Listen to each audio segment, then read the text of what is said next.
Magandang araw Pilipinas at welcome sa ating pinakahuling weather update.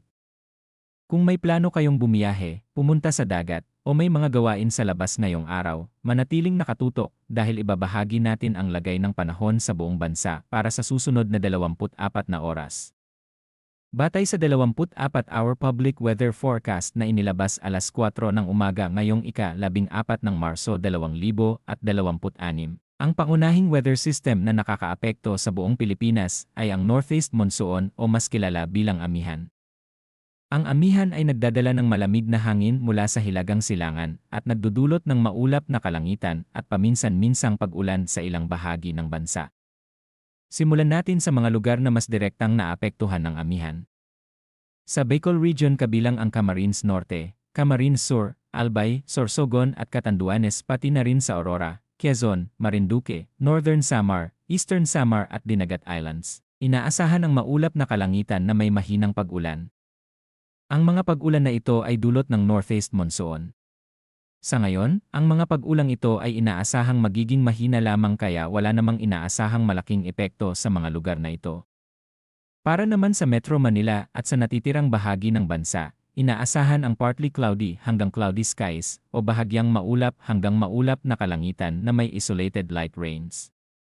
Ibig sabihin karamihan sa mga lugar ay makakaranas ng medyo maaliwalas na panahon, ngunit may posibilidad pa rin ng paminsan-minsang mahinang pag-ulan sa ilang oras ng araw dahil pa rin sa amihan. Ngayon naman ay pag-usapan natin ang lagay ng hangin at karagatan sa iba't ibang bahagi ng bansa. Sa Northern Luzon at sa silangang bahagi ng Central Luzon, Southern Luzon at Visayas, inaasahan ang malalakas na hangin mula sa hilagang silangan.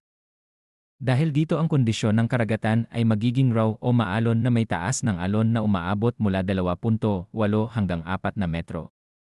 Pinapayuhan ang mga maliliit na bangka at mangingisda na mag-ingat sa paglalayag dahil sa malalakas na alon.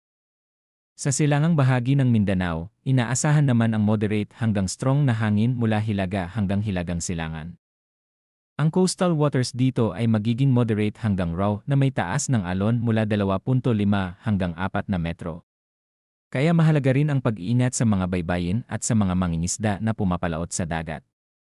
Sa natitirang bahagi ng Luzon at Visayas, inaasahan ang moderate hanggang strong na hangin mula hilagang silangan na magdadala ng moderate hanggang raw na karagatan na may taas ng alon mula 1.2 hanggang 3.4 na metro. Samantala sa natitirang bahagi ng Mindanao, magiging light hanggang moderate ang hangin mula hilagang silangan hanggang hilaga at ang kondisyon ng karagatan ay slight hanggang moderate lamang na may taas ng alon mula 0.6 hanggang 2.5 metro. Pagdating naman sa temperatura na naitala sa nakalipas na 24 na oras, ang pinakamababang temperatura ay nasa 23.3 degrees Celsius bandang alas 6 ng umaga, habang ang pinakamataas na temperatura ay umabot sa 29.9 degrees Celsius bandang alas 2 ng hapon.